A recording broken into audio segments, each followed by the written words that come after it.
14h04, on est bien dans le temps de la chose. Petit rappel.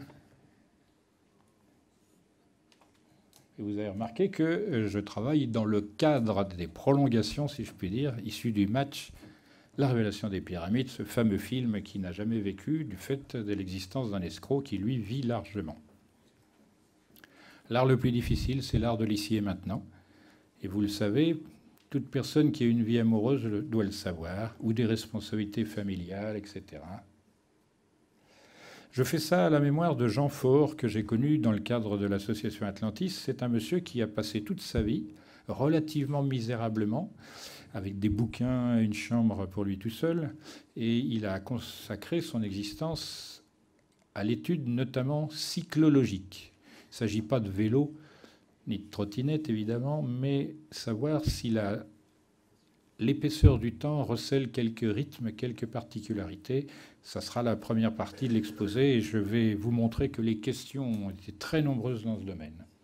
Donc, douloureux honneur, qui est le mien aussi, que d'appartenir à une humanité finissante qui ne sait pas sa fin prochaine, qui ne veut pas le savoir, et de le dire pourtant, car il faut qu'en cette époque certaines choses soient dites, aussi inconfortables soient-elles.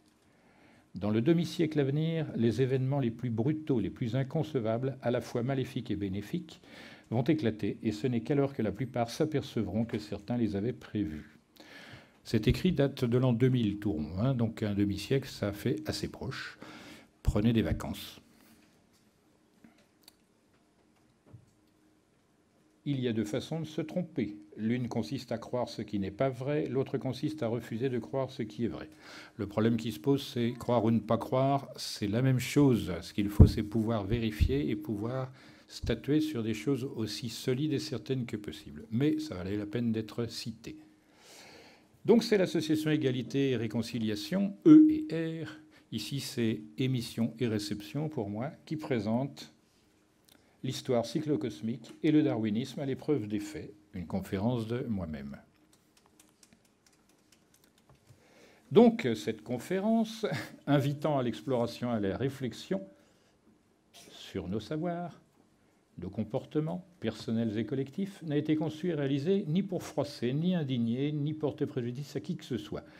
Il n'a pas davantage vocation à influencer et à diriger tel ou tel. Au contraire, elle s'adresse à des personnes indépendantes, en recherche de principes corrects et sûrs, pour se guider, et soucieuses d'appliquer et de sauvegarder comme étant essentielle la liberté d'expression.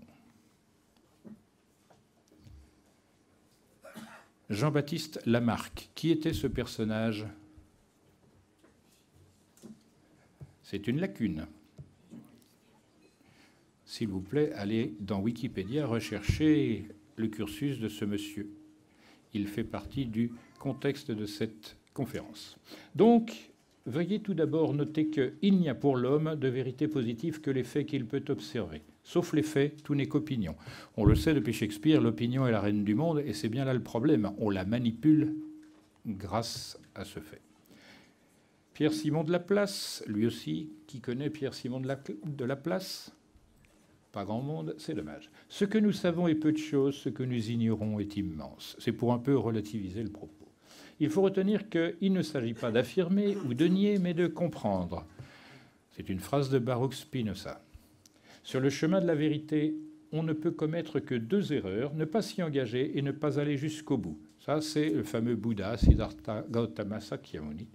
Et enfin, qu'un brave inconnu, le test du courage vient quand on est dans la minorité.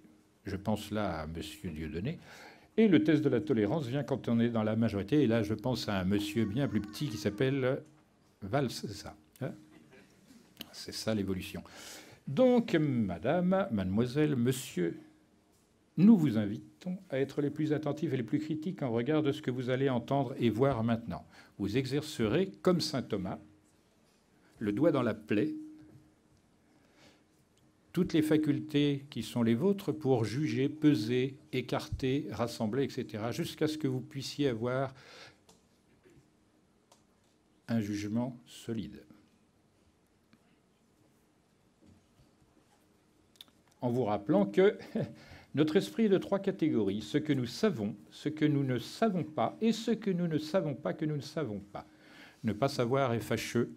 Ne pas savoir que nous ne savons pas est tragique. Ça, c'est dans la perspective du film, parce que, comme je l'ai laissé entendre, nous pend au nez une échéance très importante, redoutable, et que tôt ou tard, il va bien falloir peser ce qui a été proposé et qui va se doubler d'un prochain film extraordinairement fort. Autant le premier, c'était pour les touristes, autant le suivant, ça va être un déménagement brutal. Donc, toujours en bas, un illustre inconnu. L'ignorance ultime est le refus de quelque chose au sujet duquel vous ne savez rien et que vous refusez d'investiguer. Ça, c'est exactement à la disposition de l'équipe scientifique dominante actuellement. Ce sont les trolls, etc.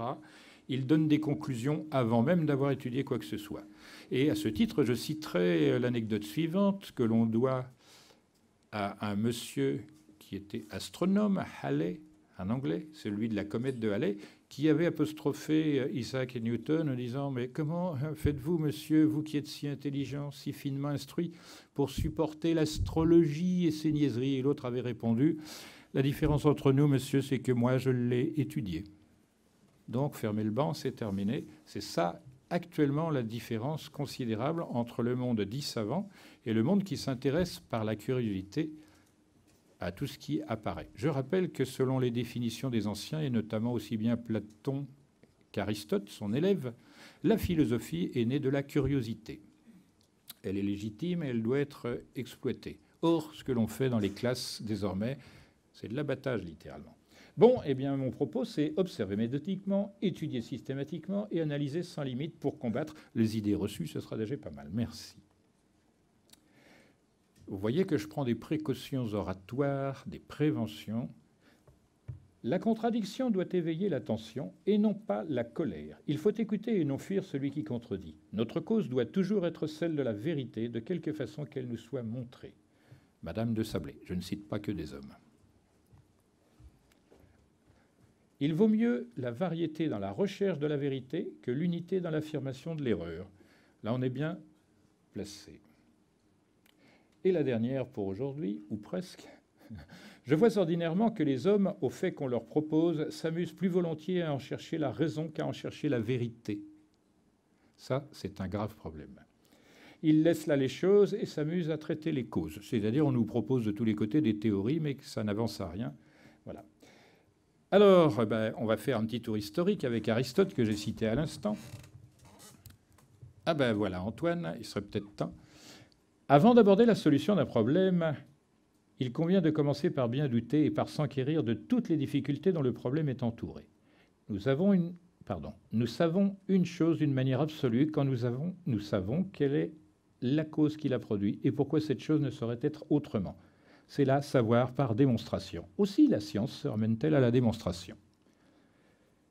René Descartes, suiveur, follower.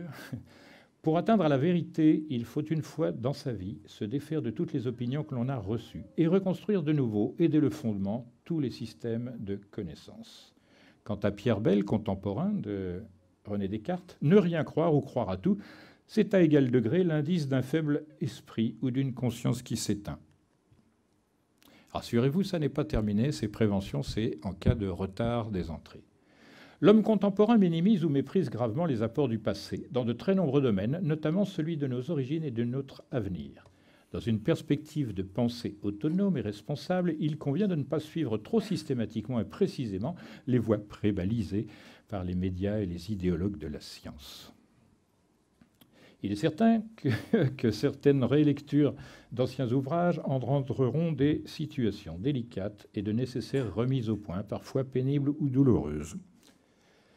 Mais aussi et surtout, soyez prudents, car dans le système actuel, vous ne pouvez voir et entendre que ce que l'on veut bien que vous voyiez et entendiez. Pour le reste, il vous faut prendre des risques. Je pense que tout le monde est convaincu de cette situation. Donc, s'il vous plaît, ne sous-estimez pas le rôle des médias monopolisés, ni celui de l'éducation centralisée. C'est la tête de George Bush, semble-t-il, hein.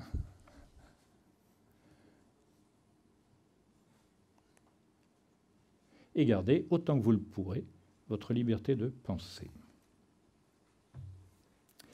Vous courez deux risques en faisant cela, celui de ne plus penser de manière individuelle et autonome ou celui d'être fustigé parce que vous, précisément, pensez de manière individuelle ou autonome. À vous de choisir. Donc, collectivement, vas-y, c'est gratuit, utilise-le à fond. À moins d'avoir un autre idéal ou une très bonne image de soi-même. Bref, la responsabilité de chacun implique 2 actes, vouloir savoir et oser dire. Nous abordons enfin la première partie, regard sur la cyclologie des anciens.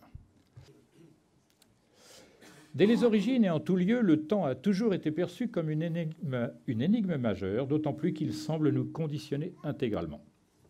Personne, même intelligent, très riche, puissant, extrêmement cultivé ou pourvu de dons inouïs, n'a à ce jour pu comprendre la nature du temps, son origine, son étendue, ses structures et ses propriétés. On ne sait presque rien de lui, et pas plus à la fin de nos existences qu'en leur début. On ne connaît de lui que ce qui nous contraint. Le connaître serait pourtant d'une extraordinaire utilité.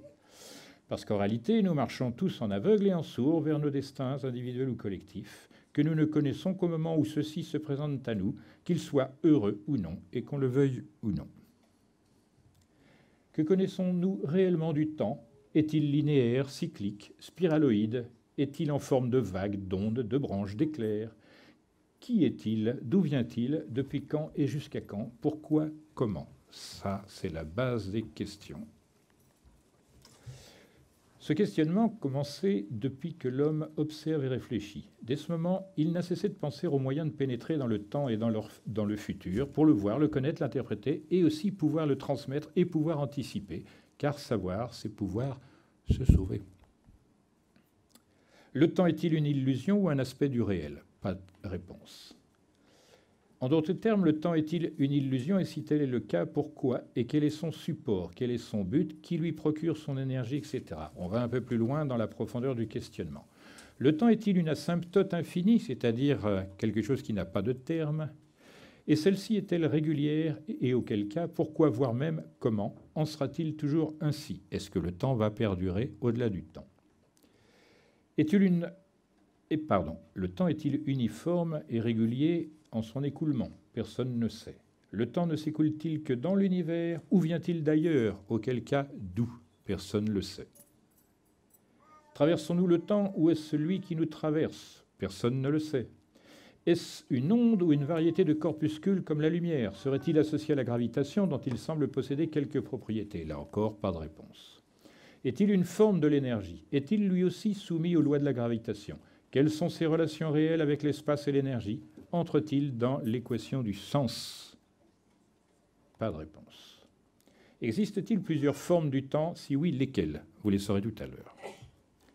Le temps est-il un rythme simple ou double, voire un rythme composé, complexe? Nous ne le savons pas. Le temps est-il une onde? Rien ni personne ne répond. Est-il soumis à un défilement régulier ou ne l'est-il pas? Et auquel cas, pourquoi? Est-ce que le temps repasse éternellement en boucle? A-t-il des conséquences intrinsèques? Est-il soumis à des forces au-dessus de lui? Quelle est sa texture? Où est sa forme? Aucune réponse.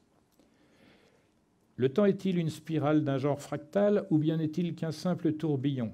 Personne ne répond. Comme celui d'une rose. Le temps est-il fragmenté au naturel? Est-il troué? Est-il complet? Personne ne répond. Est-il mou, liquide, visqueux, collant, souple, lisse, épais ou granuleux? Pas de réponse. Serait-il courbe comme le serait l'espace? Pourrait-on s'en affranchir, s'en débarrasser une bonne fois pour toutes et aller ainsi sans contrainte à la conquête de l'univers entier? Pas de réponse. A-t-il commencé son existence avec le soi-disant Big Bang? Personne ne saurait répondre. Ah, peut-être les frères... les frères Bogdanov, c'est ça? Bon, on va bien rire. Hein. Le temps produit-il des bulles successives pour s'éteindre et s'étendre?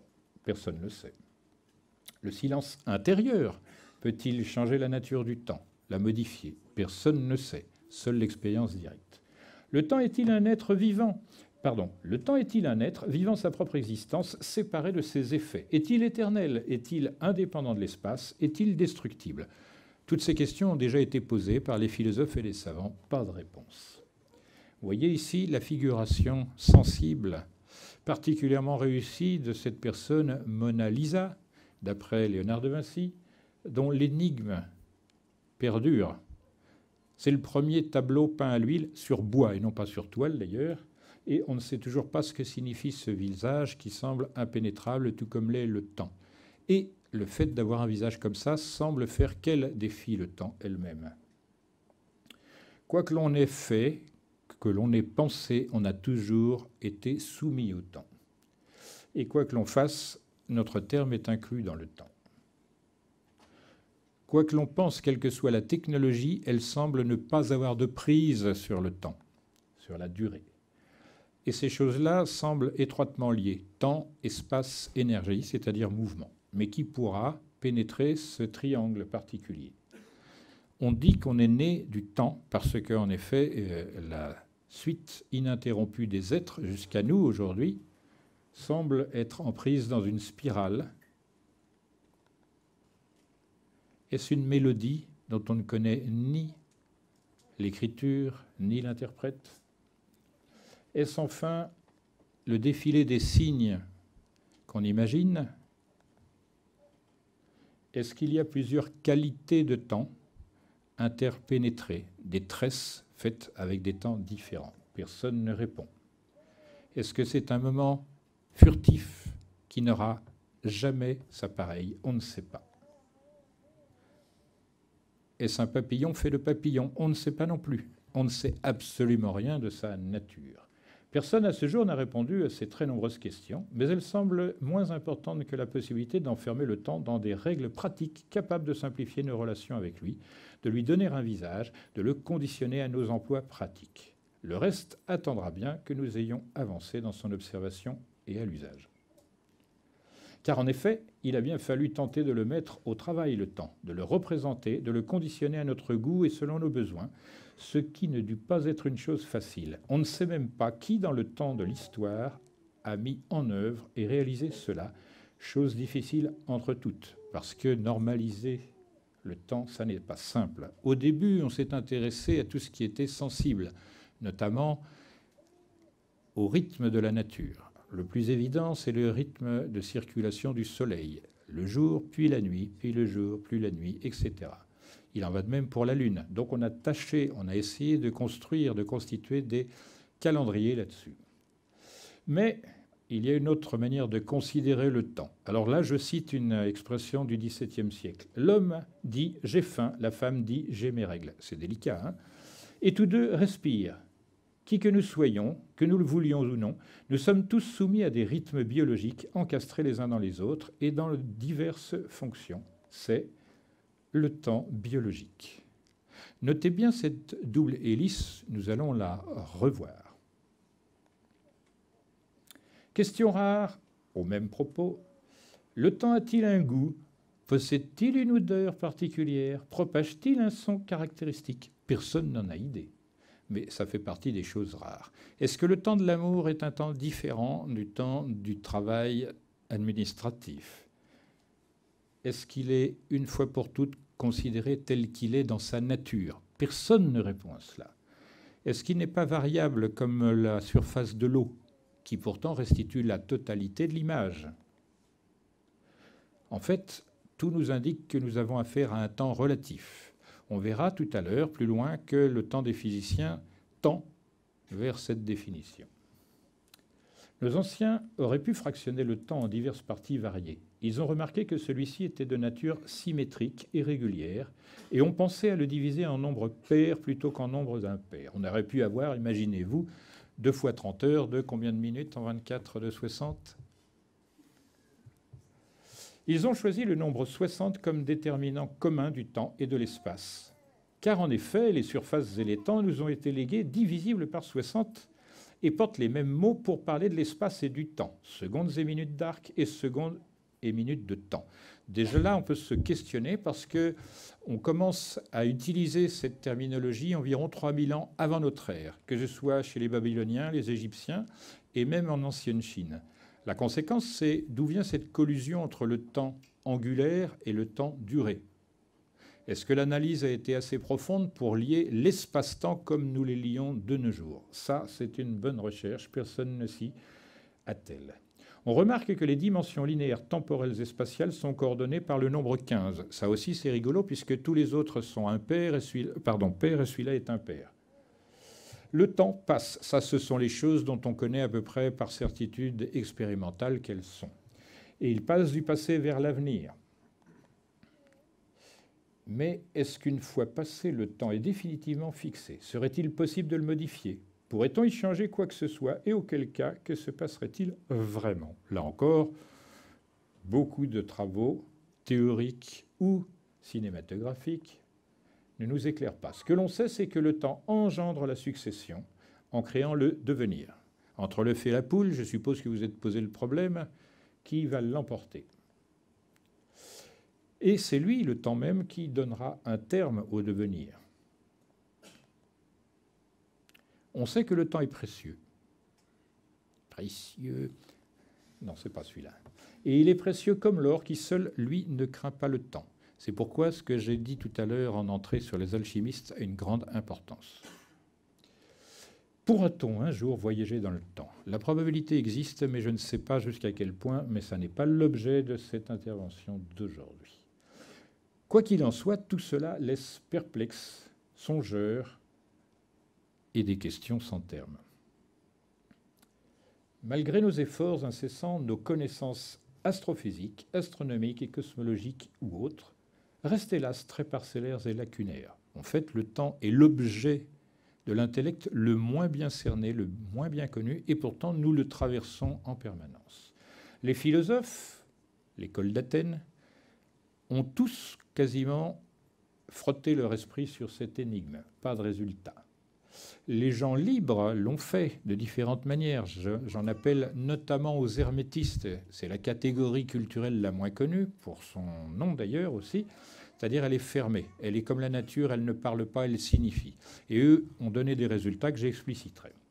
Vous avez des tentatives très peu valables dans le domaine des sciences.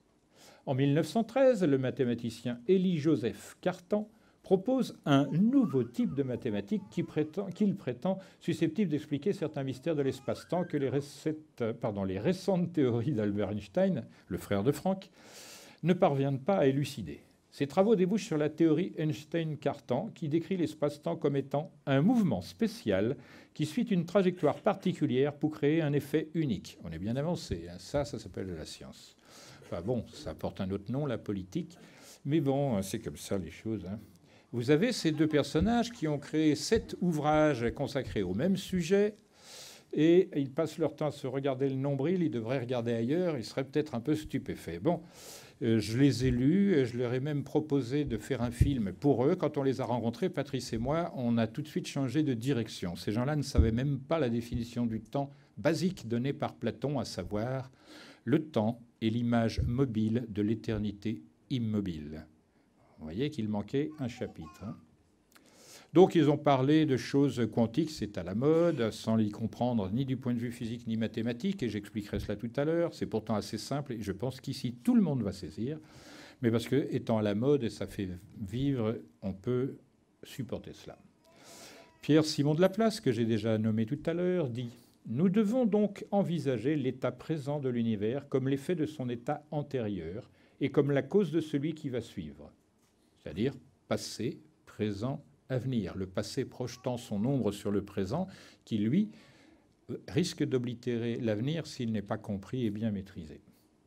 Une intelligence qui, pour un instant donné, connaîtrait toutes les forces dont la nature est animée et la situation respective des êtres qui la composent, si d'ailleurs elle était assez vaste, cette intelligence, pour soumettre ces données à l'analyse, embrasserait dans la même formule les mouvements les plus grands corps de l'univers et ceux du plus léger atome.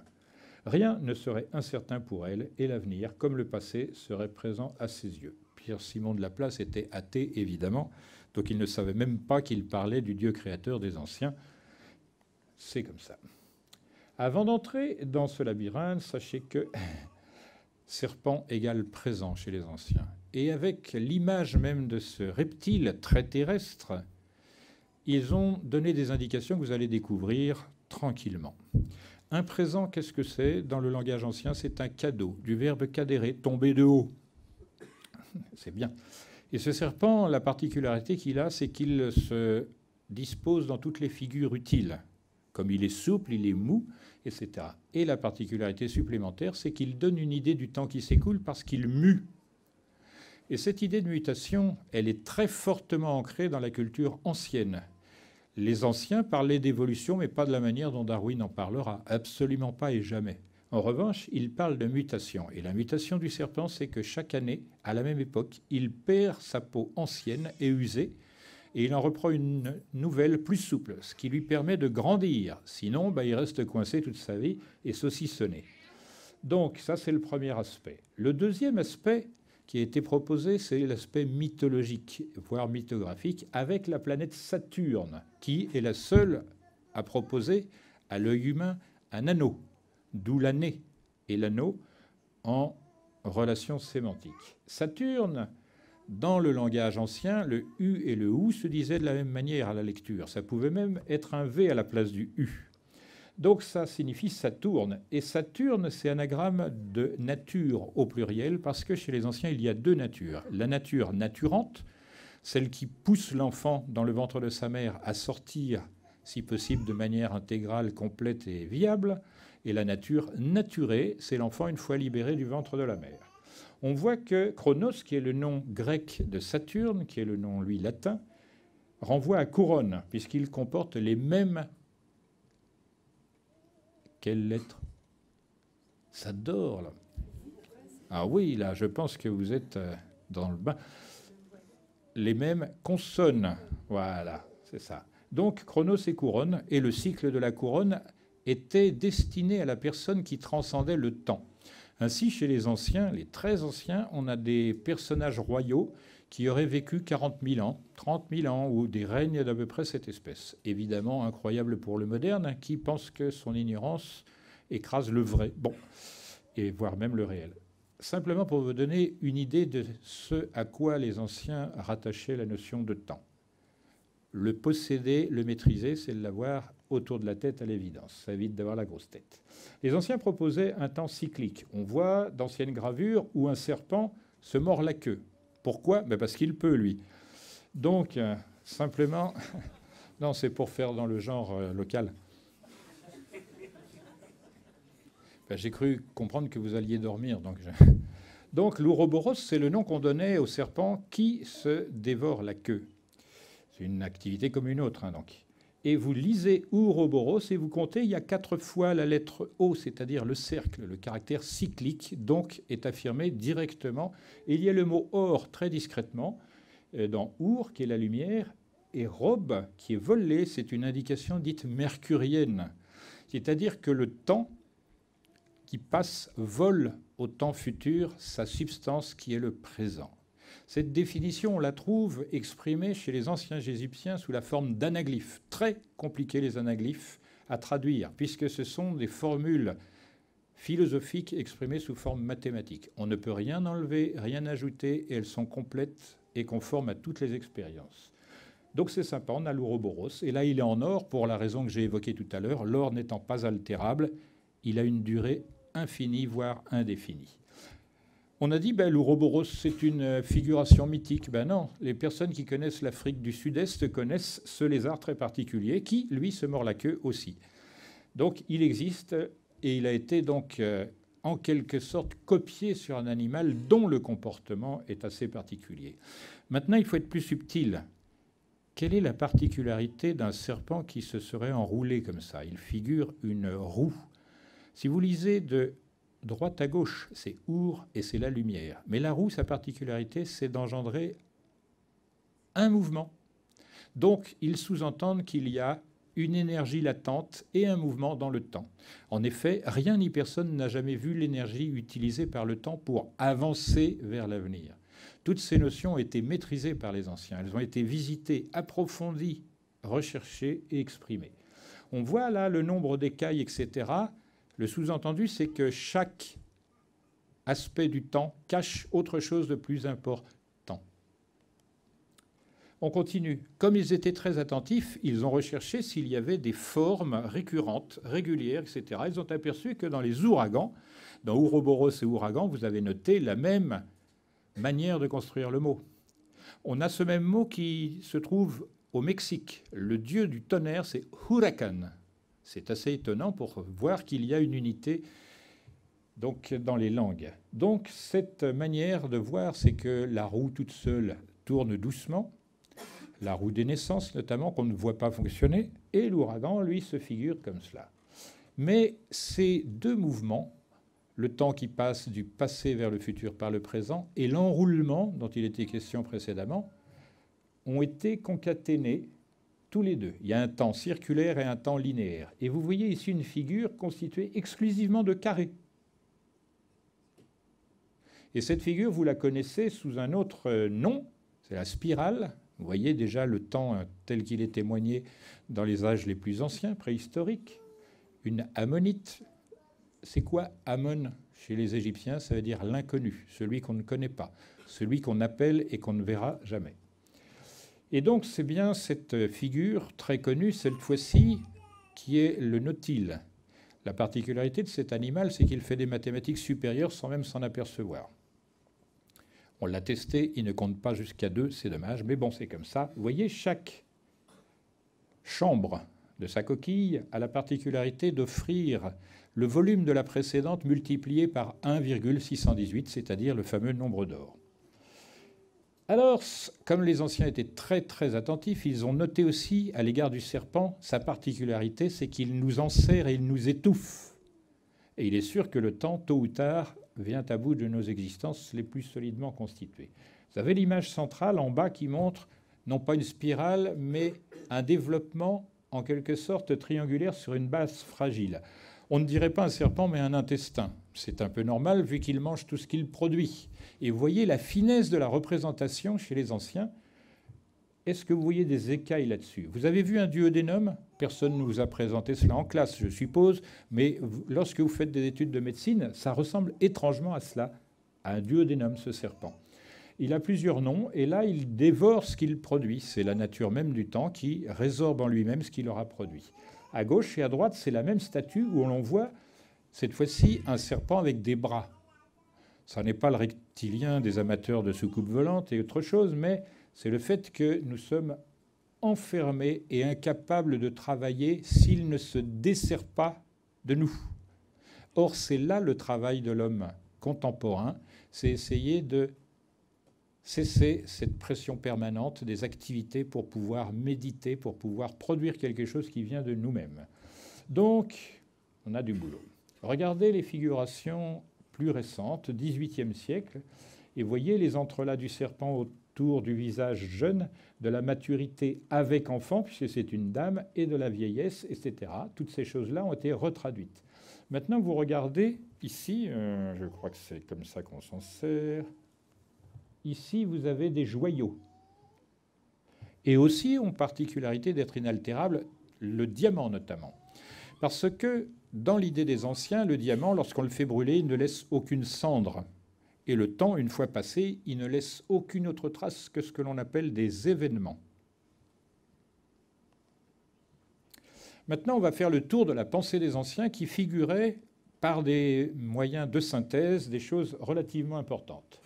Ils ont souvent figuré l'univers sous forme d'une sphère, mais aussi et encore plus souvent sous l'aspect d'un triangle équilatéral comme celui-ci. D'un côté le temps, de l'autre l'espace, en bas le mouvement et au milieu le sens. Je vous invite à retenir mentalement cette chose très simple, parce que le temps représente le passé, l'espace le futur, parce que tôt ou tard on ira dans l'espace grâce au temps, parce qu'on va le réduire par le mouvement. Toutes ces choses-là sont des synthèses qui existent dans les anciens bouquins, mais que personne ne lit. C'est très dommage. Cependant, les anciens n'utilisaient pas nos termes modernes et avaient de concrètes et solides raisons pour cela. À la place du temps, ils mettaient la durée. À la place de l'espace, ils mettaient l'étendue. À la place du mouvement, ils mettaient l'action. Et au centre, à la place du sens, la conscience. Et la comparaison entre les deux est très fortement à leur avantage.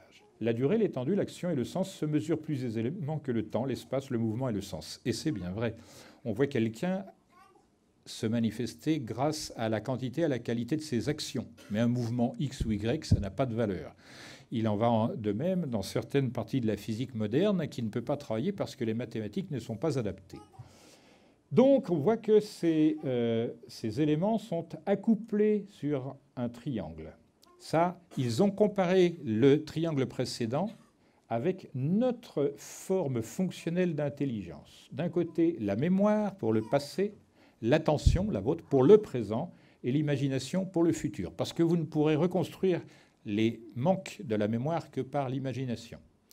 Ça s'appelle en réalité plus exactement l'intuition, et ce mot devrait être installé au centre de ce triangle. Vous avez donc, du point de vue organique, tout simple, le passé avec une naissance, le présent avec une croissance et le futur avec une extinction. Il n'y a pas de problème là-dessus. Mais la nature du temps lui-même est multiple. Il y a ce qui est dans le temporel, il y a ce qui est dans le perpétuel. Ça a duré ça a commencé à un certain moment et ça s'étendra jusqu'on ne sait où, mais très longtemps. Et il y a l'éternel, très différentes qualités. Et il reste encore à déterminer le temps linéaire, le temps cyclique et l'intemporel, c'est-à-dire la chose qui se perpétue d'elle-même en permanence et qu'on ne voit pas. C'est-à-dire entre chaque personne, on ne voit pas la vie qui existe, mais elle est pourtant ici, comme si elle était collée au temps. Au-dessus du temps et de l'espace, chers amis, il y a quelque chose qui coordonne cela et qui contraint tout ça, c'est l'ordre. Pour les anciens, ce mot ordre était seulement gardé pour la divinité créatrice. Parce que tout ordre, en effet, procède de l'observation des choses de la nature. Et il y avait, comme ici, 3 pointes à observer. La première pointe, c'est l'ordre, qui est une injonction impérative. C'est un ordre.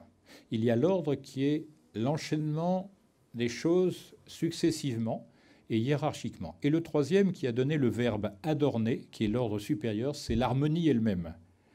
Nous, on dit harmoniser, eux disaient adorner, et ça faisait référence à l'ordre. Et là-dedans, il y avait le or qu'on a vu tout à l'heure, inaltérable, ce métal. Et ils en ont tiré la chose suivante. Pour l'homme lui-même, il y a l'esprit, qui est qu'on ne peut pas fractionner, qui nous est offert. Il y a le corps qui, lui, va disparaître. Et il y a l'âme au milieu. Il y a la partie de l'âme dite intellective chez les anciens qui va aller supposément du côté de l'esprit, c'est-à-dire des choses transcendantes, intemporelles, et l'autre, l'âme qui consomme les choses corporelles et qui mourra avec. C'est là-dessus que se sont fondées les religions, c'est-à-dire on peut dire que la notion de temps et de création sont fondamentalement liées dans le monde des religions. Alors, tous les phénomènes que nous observons sont cycliques, depuis les cycles météorologiques, biologiques et géochimiques jusqu'au cycle géologique, et il doit en être ainsi de toutes choses, dit Albert d'Auvilliers dans les hypothèses cosmogoniques, etc. Cels, qui était un anti-catho très ferme, je le ferai reparaître d'ailleurs, c'est chouette, affirmait « Les choses roulent suivant l'ordre immuable des cycles ». Alors ça, c'est Carl Sagan, c'est un homme qui est décédé il y a quelques dizaines d'années, qui était un astrophysicien américain très en vogue. Il disait « Il y a des cycles en toutes choses. Il y en a dans la météo, l'économie, le soleil, la guerre, les formations géologiques, les vibrations atomiques, le climat, les humeurs humaines, les mouvements des planètes, les populations d'animaux, l'apparition des maladies, le prix des marchandises et les actions en bourse, ainsi que dans tout l'univers. La chose est réglée. Nous sommes assujettis à un monde temporel cyclique. » Pour quelles raisons? Il y en a 7 que je vais énoncer. 1. La forme de l'espace-temps est le moule déterminant toutes les formes naturelles de la matière. Et la spirale est une forme spontanée la plus commune dans la nature, peut-être à cause de la forme du moule, c'est-à-dire le temps. C'est ainsi la plus répandue dans l'univers, tant pour les formes les plus vastes comme les galaxies que pour les plus petites, invisibles à l'œil nu. La spirale détermine la forme de notre galaxie, la Voie lactée, ainsi que de toutes les galaxies spiralées. L'orbite de chaque planète adopte une forme spiralée dans sa révolution autour du Soleil, et non pas un cercle, puisque le Soleil se déplace vers la constellation d'Hercule. Donc, fatalement, la Terre qui le suit ne fait que dessiner une vaste spirale, très allongée. Les systèmes atmosphériques prennent souvent une forme spiralée. Les cyclones, les trombes et les tornades, on l'a vu en image tout à l'heure. Un vortex en spirale se forme quand on vide un évier. Ça, je pense que tout le monde a l'expérience de cela. Et l'eau tourne dans le même sens que les cyclones, car cette forme de vidange est contrainte par la loi de Coriolis. Qui connaît bien la loi de Coriolis, qui pourrait nous l'énoncer là-bas? Allez, dans le micro et fort. Non? Oui, en effet, oui. Ça n'est pas à cause, c'est une loi générale qui fait que lorsqu'il y a sur une sphère un seul mouvement, il y a une action et une réaction opposables par hémisphère. On ne va pas rentrer dans le détail, simplement c'est pour dire que c'est une force physique qui contraint tout. La septième raison, c'est beaucoup de graines, comme celle du tournesol ou de la pomme de pin, sont disposées en spirale. D'autres ont une forme qui les fait chuter en spirale, comme certaines graines d'arbres que vous voyez à l'automne. Tout, ça tombe comme un hélicoptère. En huitième, la forme de la coquille de nombreux coquillages marins, ou non, est une spirale. Et en neuf, l'ADN lui-même, on l'a vu tout à l'heure, qui porte le devenir des espèces, quelle qu'elle soit, a une structure en spirale. On voit que la structure spirale est naturelle parce qu'elle mélange un mouvement circulaire et un mouvement linéaire. C'est pour cette raison. Donc c'est la chose dite sexuée qui l'emporte dans le temps, parce que le temps, par conséquent, est polarisable. Or, toutes ces spirales ne se sont pas formées instantanément. Il a fallu du temps pour développer une galaxie, du temps pour former un cyclone, du temps pour façonner un coquillage.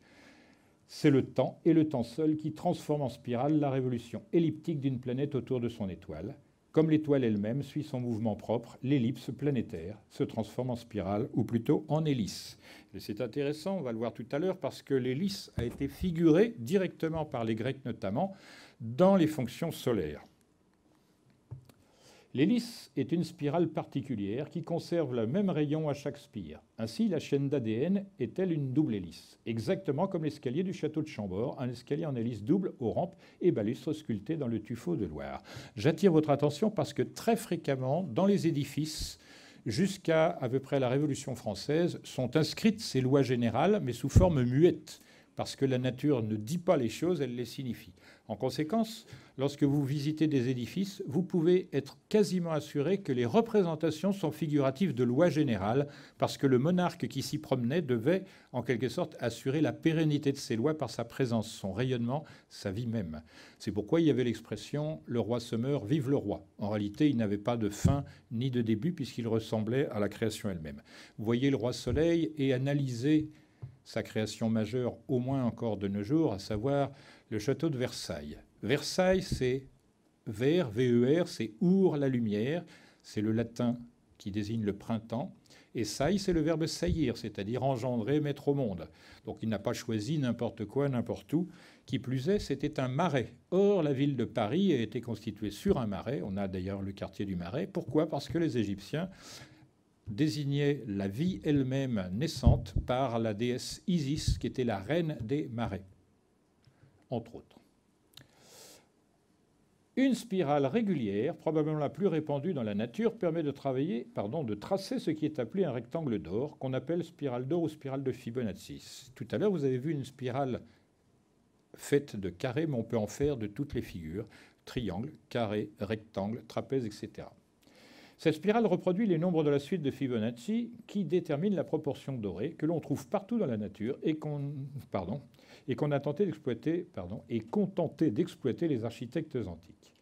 Et en reproduisant fidèlement la suite de Fibonacci, la spirale d'or décrit un rythme particulier. Ce rythme semble être la forme du temps, ce que je vais essayer de montrer. Déjà, cette chose est inscrite sur le site même des Grandes Pyramides. L'intérêt de cette image, c'est de montrer qu'on ne peut pas le percevoir si on ne voit pas l'ensemble du haut. C'est seulement l'intuition qui s'aperçoit, tiens, c'est bizarre lorsqu'on figure l'ensemble qui tient les pyramides. Alors remarquez, comme je suis une nullité considérable en termes d'image numérique, que c'est assez mal fait. Donc ça a été refait correctement en bas, mais ça correspond très bien. C'est à moins de 30 cm près, quand même. Et il est difficile de savoir à quel point c'est précis tant que la Grande Pyramide ne sera pas reconstituée sur ses bases d'origine. Mais on voit quand même que l'essentiel tient dans cette figuration. À savoir, regardez bien, c'est la dernière partie, c'est le carré. Et la relation entre un angle et une tranche de cercle, c'est la polarité dont je parlais tout à l'heure et qu'on évoquera dans la deuxième partie. En observant attentivement et régulièrement le ciel, on constate que tout y semble tourner cycliquement. Les planètes autour du Soleil, la Lune autour de la Terre et les étoiles autour de l'étoile polaire. En considérant attentivement ces mouvements dans la durée, on remarque qu'ils sont d'une très grande régularité et que ce qui bouge revient précisément à certains endroits à certains moments, ou avec un écart léger plus ou moins régulier.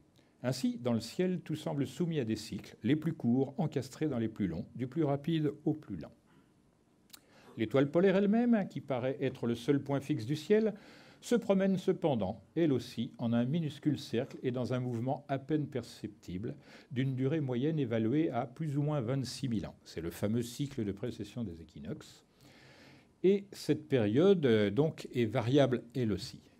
Tous ces cycles sont des mouvements apparents parce que vus et observés de la planète Terre uniquement. Mais chaque planète reproduit, si je puis dire, ce type d'observation et chacun a sa précession des équinoxes. Lorsqu'on s'intéresse aux étoiles, le S a disparu là-bas, apparemment fixes, qui semblent se déplacer en bloc, on s'aperçoit cependant qu'elles sont décalées dans l'espace comme dans le temps, dès lors qu'on se pose la question de savoir combien de temps met leur lumière pour nous parvenir à travers l'espace. Ainsi naît très naturellement la notion d'espace-temps, l'espace comme image de la durée encastrée dans une vitesse. La relation entre ces trois vecteurs, espace, temps, énergie, ne tarde donc pas à s'imposer d'elle-même spontanément. À propos de l'espace, du mouvement et des nombres, Blaise Pascal, que vous connaissez au moins de réputation, écrivit « Ces trois choses qui comprennent tout l'univers ont une liaison réciproque nécessaire. Le temps même y est aussi compris. Cependant, quoi que l'on en pense, au-dessus du vertigineux espace du ciel et des abysses prodigieux du temps, qui s'écoulent dans des rythmes énergétiques, s'impose un ordre souverain qui a dû précéder le temps et l'espace eux-mêmes. Donc l'ordre existait avant l'hypothétique Big Bang, et cet ordre apparaît, lui, totalement fixe.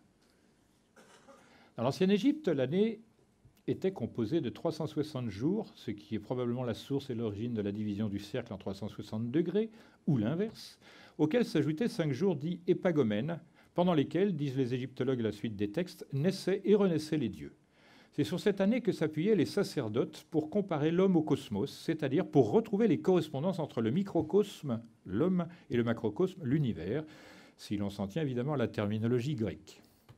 D'après l'historien Guthrie, Démocrite d'Abdère, 5 siècles avant notre ère, est le premier grec connu pour avoir appliqué à l'homme le terme de microcosme. Évidemment, il avait étudié 22 ans en Égypte, il se pouvait qu'il ait fait l'emprunt.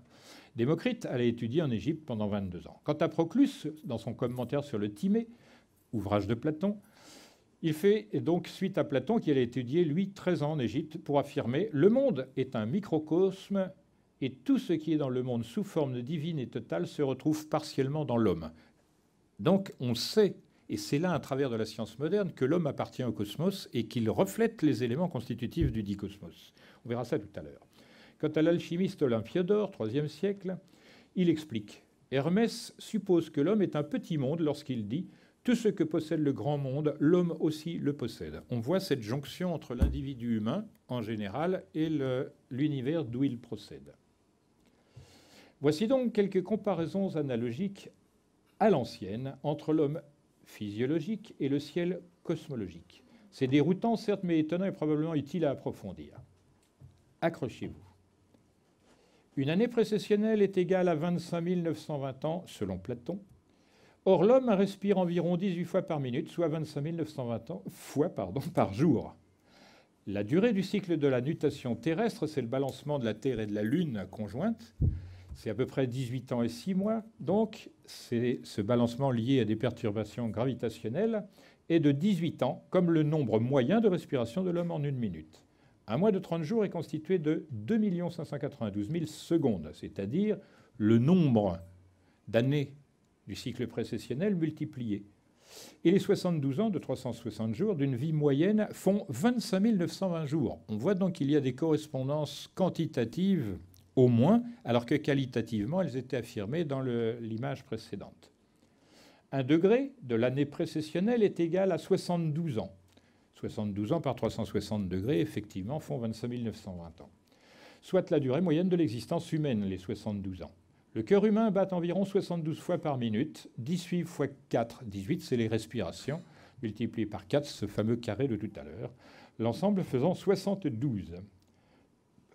C'est-à-dire que le cœur humain bat 3 110 400 fois par mois. Or, l'année est constituée de 31 104 000 secondes. On voit le lien entre ces deux nombres, qui sont multiples décimaux l'un de l'autre, celui-ci et celui-là, soit 10 fois ce nombre. Les 120 années de vie offertes par Dieu à l'homme dans la Genèse font 43 200 jours, et en 12 heures s'écoulent 43 200 secondes.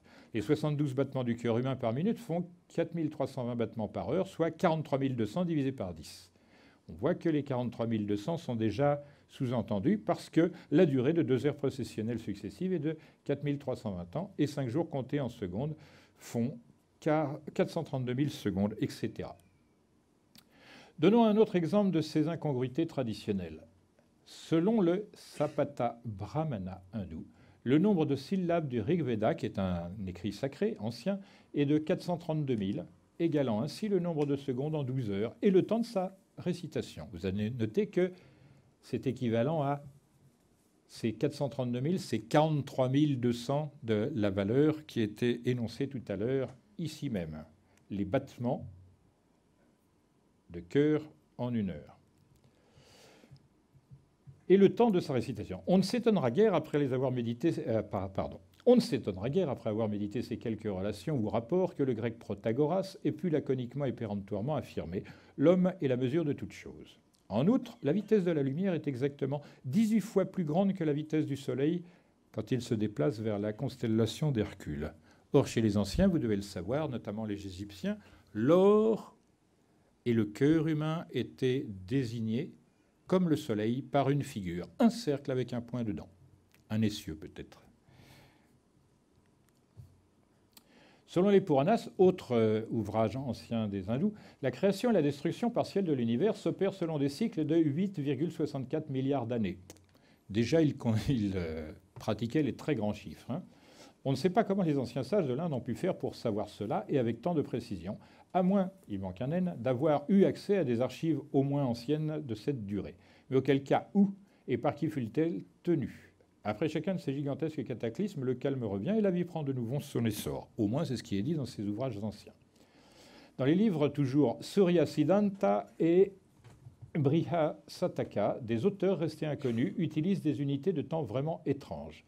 Le jour y est divisé en 60 kalas ou gatika, valant donc 24 minutes, subdivisés en 60 vikala, 24 secondes chacun, eux-mêmes divisés en para, tatpara, vitatpara, ima et kashta.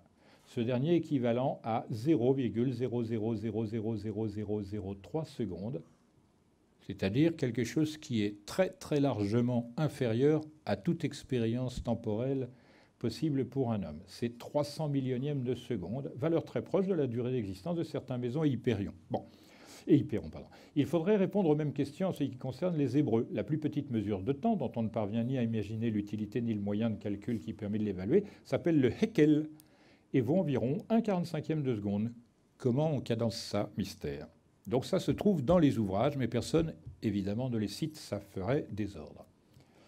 Chez les Sumériens, on trouve une tablette portant le nombre suivant, c'est-à-dire un nombre qui n'a été apprécié qu'au XVIIe siècle, et on commença seulement à cette époque en Europe à s'intéresser à de tels nombres. Mais on ne connaît aucun usage de ce type de nombre. Pour revenir aux hindous anciens, leur panorama du temps allait du Trutis de 8/45e de seconde au Yugra Brahma, période équivalente à, je vous laisse lire, soit un nombre de 22 chiffres sur lequel les astrophysiciens et les astronomes n'ont rien à dire, pas plus que moi d'ailleurs. Maintenant, entrons dans le temps des pyramides. Vous savez que c'est mon dada favori, enfin presque. Et on va voir. Donc, cette grande pyramide, au dire des archéologues et des égyptologues, serait née 26 siècles avant notre ère. Et les estimations, ce sont des estimations, il y a quand même des discussions là-dessus. Donc elle aurait vécu au moins 46 siècles, c'est-à-dire au minimum le double de notre ère à nous. Mais cela si l'on écarte tous les témoignages anciens relatifs à l'incroyable antiquité de cet édifice. N'est-elle pas le plus gigantesque des défis lancés à la face du temps ? Comment peut-on savoir que les anciens s'intéressaient au temps concaténé à l'espace et à la vitesse, c'est-à-dire à l'énergie ? En étudiant cette pyramide, et en réalité tous les édifices anciens, tous inscrivent ces choses-là. Calculons d'abord le déplacement d'un point à l'équateur. Une journée de 24 heures égale 24 heures multipliées par 60 minutes multipliées par 60 secondes, soit 86 400 secondes. Si vous étiez attentif tout à l'heure, vous avez vu un nombre qui est la moitié de celui-ci, mais n'allons pas trop vite. Le périmètre moyen de la Terre, c'est-à-dire 40 075,404 km, divisé par le nombre de secondes par jour, donne, vous avez remarqué ici, 0,46 383 km/s, c'est-à-dire 463 mètres et 83 cm. Or, ce nombre, divisé par 2, donne 231,91 mètres, qui est l'équivalent de 442,92 coudées, c'est-à-dire le côté de la Grande Pyramide de Gizeh sur son radier. Le radier, c'est son socle, et cela à moins de 4 cm près, soit environ 1/6000 d'écart. On voit que la précision ne leur fait pas peur à ces braves gens, et qu'ils s'attaquent à des dimensionnements temporels bizarres. Calculer la vitesse de la Terre, d'un point sur la Terre à l'équateur. Et ils l'ont fait. Ça suppose quoi? Ça suppose qu'ils ont connu les dimensions de la Terre et évidemment calculé sa vitesse. Opérons maintenant avec la valeur du rayon terrestre donnée par Wikipédia, soit 6356,75 km, soit une demi-journée de 12 heures, 43 200 secondes. On obtient donc 6356,75 km divisé par 43 200 secondes égale 0,147 km, soit 147,146 mètres.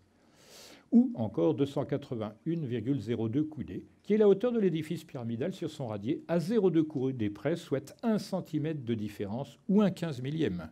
Donc ce sont des précisions auxquelles on n'est pas du tout habitué et qu'on obtient difficilement, même dans les laboratoires les plus solides. Ça représente moins de 500 mètres d'écart avec la dimension mesurée du rayon terrestre avec des moyens technologico-scientifiques contemporains. Vous voyez, moins de 500 mètres d'écart. On peut se douter qu'à l'époque de la construction de la dite pyramide, peut-être que la Terre était un peu plus serrée sur elle-même, on ne sait pas. Le périmètre de cette grande pyramide indique donc, sans exagération ou torsion de l'information de notre part, la distance parcourue par un point à l'équateur en une demi-seconde de temps, ce qui est une indication physico-astronomique précise. Autrement dit, cet étrange et singulier édifice indique avec précision la vitesse de rotation de la Terre sur elle-même à l'équateur et directement dans nos unités dimensionnelles habituelles contemporaines, ce qui n'émeut personne. Mais ça n'est pas tout. Nous pouvons donc soutenir que la grande pyramide de Gizeh représente, à sa manière, la Terre à l'échelle 1/43 200e, c'est-à-dire une division du temps plutôt que de l'espace, qui est une induction engageant à associer des mesures dimensionnelles en mètres et ou coudées à des mesures temporelles en secondes, et ce de manière magistrale autant que discrète, au moins 27 siècles avant notre ère. Comment les bâtisseurs de la grande pyramide ont-ils fait pour mesurer la Terre avec tant de précision? On ne le sait pas, mais on ne peut échapper à une conclusion. Ils l'ont fait, ou on l'aura fait pour eux, et avec une précision quasi parfaite. Ce qu'avait déjà découvert Alexis Jean-Pierre Pocton, mathématicien correspondant de l'Institut. À l'époque, donc, il s'est fait couper la tête. Il a perdu une dimension considérable. Donc, métrologie ou traité des mesures, poids et monnaie des anciens peuples, où l'on traite de l'utilité des étalons inaltérables pris dans la nature, de l'avantage d'une mesure universelle, du calcul décimal. On fait voir qu'une mesure universelle prise dans celle d'un degré de méridien ne serait pas moins parfaite que celle qu'on réglerait sur la longueur d'un pendule à seconde. Et on prouve que les anciens avaient un étalon naturel de mesure pris dans la grandeur du degré de méridien, et que dès les temps les plus reculés, avant la fondation de Ninive, de Babylone et des pyramides d'Égypte, la circonférence de la Terre avait été mesurée aussi exactement qu'elle l'a été dans ce siècle. Paris, 1780. Vous voyez quand même que j'ai des prédécesseurs et je vais peut-être moi aussi être enfoui dans le silence plombé de l'officialité. À présent, intéressons-nous au volume de la Grande Pyramide. Formule du volume de la Grande Pyramide, côté au carré multiplié par hauteur divisé par 3, soit, et je fais le détail. Le résultat, c'est 2 593 000, etc., 827,10 mètres cubes. Ce nombre exprimé en mètres cubes semble donc renvoyer, pour nous, à la valeur moyenne de l'année précessionnelle ou grande année de Platon. Nous pouvons, sans abuser, imputer cet excédent, puisque c'est 25 920 ans à multiplier par 10, au fait que nous n'avons pas soustrait les vides de la pyramide constitués par les couloirs et les chambres. Maintenant, on regarde la proposition qu'a faite Platon. Il dit 1 degré précessionnel est franchi en 72 ans, c'est-à-dire la durée moyenne de la vie humaine. Un mois précessionnel dure donc 2160 ans. Une année, 25 920 ans. Chez Hipparque, qui lui arrive quand même quasiment 300 ans derrière, c'est 78,26 ans pour 1 degré, 2347,8 ans pour le mois précessionnel, 28 173 pour l'année précessionnelle. Et de nos jours, les calculs des astronomes donnent 71,6 et non pas 78,26. Ensuite, 2148 ans pour le mois précessionnel, 25 776 ans pour la durée du cycle précessionnel. sachant quand même que cela est variable. Aucune dimension dans l'univers, quelle qu'elle soit, n'est réglée. Ça donnera l'idée de relativité. Donc il apparaît aussitôt que la valeur proposée par Platon à la suite des anciens Égyptiens est très nettement plus précise que celle proposée par Hipparque 3 siècles après lui, et en outre qu'elle est très proche des valeurs astronomiques actuellement en usage. Notez physiquement et intellectuellement, donc, indication de la durée de l'année précessionnelle moyenne dans le volume de la Grande Pyramide de Gizeh. On peut dire déguisé, parce qu'on ne nous dit rien de ces choses-là. Donc volume pyramidal, on l'a, et en mètres cubes. On l'a en coudées cubes, et ça se rapproche de 18 et quelque chose. Suivez mon regard. Et là, on a valeur de l'année précessionnelle moyenne, 25 930 ans. Pour Platon, cette valeur est de 25 920 années. Mais la valeur en mètres cubes, si on fait en décimètres cubes, ça nous donne 25 938. Et on est près de la valeur proposée par Hipparque. Maintenant, dire d'où viennent ces valeurs, étant donné que la durée de vie moyenne 72 ans ne suffit pas pour calculer ce déplacement précessionnel, Louis Albertelli écrit dans Le secret de la construction de la pyramide de Khéops. Alors avant de se poser la question à quoi ça sert, ils ont toutes des théories sur la construction. C'est bizarre. Je le ferai ça dans le 5e opus, et ça ne traînera pas. Voilà. Bon. Il dit ceci, volume total de la pyramide achevée, 2 592 000 m3, c'est-à-dire très précisément la valeur en années du cycle précessionnel selon Platon, mais multiplié par 100, ce qu'il ne voit pas plus d'ailleurs que Christiane Ziegler, que j'avais rencontré, spéciale cette dame, ex-responsable du département des antiquités égyptiennes du musée du Louvre, et l'architecte bien connu, l'architecte du CNRS, Jean-Pierre Adam, le promoteur de la célèbre brosse à dents, qui donne une valeur approchée dans leur dernier livre, soit 2 592 100 m3, la valeur proposée par Platon multipliée. Voilà. Donc c'est bien la chose qu'il fallait noter aujourd'hui. Remarque, l'angle d'inclinaison, c'est-à-dire l'angle de pente de cette grande pyramide, vous prenez ses faces et vous calculez l'angle par rapport à l'horizontalité terrestre, est de 51 degrés 864 centièmes. Quand on divise ce nombre par 2 et l'on débarrasse de ces unités de mesure, ça fait 25 932, ce qui rappelle autant la mesure du volume de la Grande Pyramide que celle temporelle de la grande année précessionnelle moyenne, estimée 25 920 ans par Platon. Curieux, mais il y a mieux. Henri Stierlin, lui aussi architecte, signale dans son ouvrage « Les pharaons bâtisseurs », ça c'est une légende, les pharaons n'ont absolument rien bâti, mais on en viendra à le démontrer. Pharaon, c'est un mot grec, vous ne le savez pas parce qu'on ne vous dit pas. Pharos, en grec, c'est celui qui porte, et on, en égyptien, c'est le soleil. Donc c'est lui qui porte la splendeur, la luminosité, le rayonnement, etc. Bon, passons. Par ailleurs, le fait que le volume de la grande pyramide de Gizeh est 10 fois celui de la pyramide à degrés de Djoser à Saqqara, c'est-à-dire la première pyramide selon l'égyptologie. Étrange coïncidence. Donc lui, il le fait à peine remarquer, personne ne s'en soucie, mais la grande pyramide a son évidence dans la première, entre guillemets, à celle de Djoser à Saqqara, la fameuse pyramide à degrés. Ça n'est pas tout, puisqu'ils ne signalent ni l'un ni l'autre, ni personne d'ailleurs, et ils ont oublié, soi-disant, que la pyramide de Mykérinos, elle aussi, est le 10e du volume de son aîné, la grande pyramide dite de Khéops, soit pas 25 900 mètres cubes, mais 259 200 mètres cubes, expression de la valeur de l'année précessionnelle moyenne de 25 920 ans, multiplié par 10. Volume de Mykérinos égale volume de Djoser, celle de Djoser, et ajoutons que cette petite pyramide de Gizeh est elle aussi octogonale, comme la grande. Vous voyez qu'il y a encore de la matière et pour longtemps. De plus en plus étrange, le nombre de jours de l'année précessionnelle moyenne apparaît globalement analogue au nombre de kilomètres parcourus par la lumière en une année selon la valeur fournie par la grande pyramide. Donc on est dans le délire. Le lien espace-temps, là, il est affirmé très profondément et de manière élargie à des quantités épouvantablement petites, la vitesse de la lumière dans une seconde, et épouvantablement grande, le cycle de précession. Et ces calculs sont relatifs à la Terre elle-même, d'un côté par la précession, et à l'univers lui-même par le côté lumière. Donc on prend le calcul, mesure pyramidale de la vitesse de la lumière égale 299 796,2 par seconde, d'où 60 secondes multipliées par ce nombre égale, etc., jusqu'à trouver en termes finis, si je puis dire,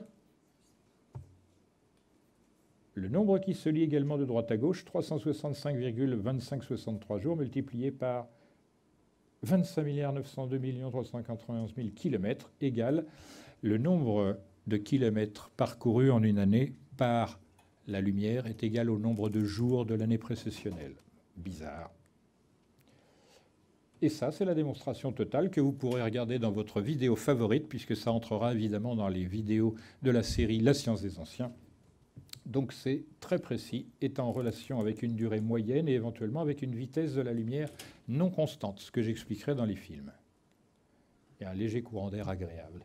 On peut se demander pourquoi ces valeurs exprimées dans le système géométrique euclidien, c'est-à-dire d'espaces plats et ordinaires et terrestres, pour simplifier, seraient-elles représentatives de valeurs dites relativistes obtenues dans des systèmes géométriques non euclidiens, c'est-à-dire d'espaces courbes et spatiaux, pour simplifier. Selon nos inévitables détracteurs, les trolls, les modèles de l'ignorant, cette simple remarque pourrait à elle seule faire s'écrouler ma construction, évidemment taxée d'imaginaire, de fantasmatique, et pour cela d'une extrême fragilité et bien sûr d'une profonde débilité. Je laisse répondre le physicien, philosophe et mathématicien que j'aime beaucoup, Henri Poincaré, qui a déjà eu le malheur de se faire piller par Albert. Donc, Henri Poincaré, dans La science et l'hypothèse, je vous le dis, lisez ce bouquin, c'est très accessible. Il déclare ceci. Une géométrie ne peut être plus vraie qu'une autre. Elle peut seulement être plus commode. Or, la géométrie euclidienne est et restera la plus commode. Et ça, c'est souligné dans le texte d'origine. 1, parce qu'elle est la plus simple. 2, parce qu'elle s'accorde assez bien avec les propriétés des solides naturels, ces corps dont se rapprochent nos membres et notre œil, et avec lesquels nous faisons nos instruments de mesure. Il y aura une troisième version, mais vous l'apprendrez dans les films, parce qu'elle est extraordinaire, il faut la garder. Par ailleurs, comme le soulignait Blaise Pascal, nous voyons par expérience qu'entre esprits égaux et toutes choses pareilles, celui qui a de la géométrie l'emporte et acquiert une vigueur toute nouvelle. Étudier la géométrie, ça n'est pas compliqué, c'est très rentable. Vous ne ferez pas gruger sur la surface d'un appartement à acheter, d'un jardin, etc. Ce qui est tout de même important si l'on prend en considération l'opinion de Galilée. La géométrie est l'alphabet dont Dieu lui-même se sert pour écrire l'univers. Alors maintenant, la lumière, cette référence multiple. La différence de périmètre entre le cercle inscrit dans le carré de base de la grande pyramide et celui où elle s'inscrit est égale à la vitesse de la lumière, ici exprimée en mètres par millionième de seconde. Oui, certes, va-t-on nous opposer, mais dites-nous ce qui vous autorise objectivement à dessiner puis à mesurer ces deux cercles qu'on ne voit pas, l'un inscrivant la grande pyramide, l'autre étant inscrit en elle. Ce qui nous y autorise, c'est très simple, c'est le plan des lieux lui-même, une découverte encore facile. Vous savez, ou vous ne savez pas, qu'en 1954, et par hasard, l'égyptologue Kamal Malak découvre, par le plus grand des hasards, donc, des fosses à bateaux situées à l'est et au sud de l'édifice géant, la grande pyramide dite de Khéops. Ce que vous voyez ici, c'est fosses à bateaux qui sont considérables. Rappelez-vous, ça, c'est 230 mètres. Ça, c'est 50 mètres quasiment. Il y en a deux autres derrière qui ne sont pas montrés, mais qui ont donné lieu à une construction particulièrement laide et qui se visitent avec des gros sous. Bon. Personne n'a à ce jour fait remarquer comment et en quoi ces barques sont étroitement rattachées à l'édifice pyramidal. Et pourtant, c'est une évidence. Vous avez les trous en question, ici, sont protégés, on trouve de tout là-dedans, et c'était très bien fait puisqu'on les a remarqués, mais au dernier moment, si je puis dire, des recherches. C'est au pied des pyramides, personne ne voit que sous le sable, il y a des constructions très fortement réalisées en pierre, là encore. Regardez, c'est simple. Le carré ici, que vous voyez, là, comment c'est ici, là. Ce carré-là, c'est le bord de la grande pyramide. Là, ce sont les fosses à bateaux du sud. Et vous remarquez qu'elles sont ici, attrapées par leur centre, ces fosses, par un cercle dont le périmètre est égal au périmètre de la grande pyramide. Ça commence bien. Et quant à celle de l'est, ici, c'est par le périmètre inscrivant la grande pyramide. Donc il y a deux propriétés. Maintenant, le cercle inscrit dans la grande pyramide elle-même, et à la différence de ces deux cercles, c'est ça ce qui va nous donner la vitesse de la lumière exprimée en mètres par millionième de seconde. J'espère que tout le monde a bien saisi. Donc l'intérêt, c'est de savoir que cette idée de bateau, on dirait une nef en français ancien, c'est l'inverse qu'on appelle le palindrome de l'égyptien fen, qui signifie s'engendrer soi-même. Donc on a bien là le fait qu'il y a de la géométrie à la base de la conception de tout le site de Gizeh.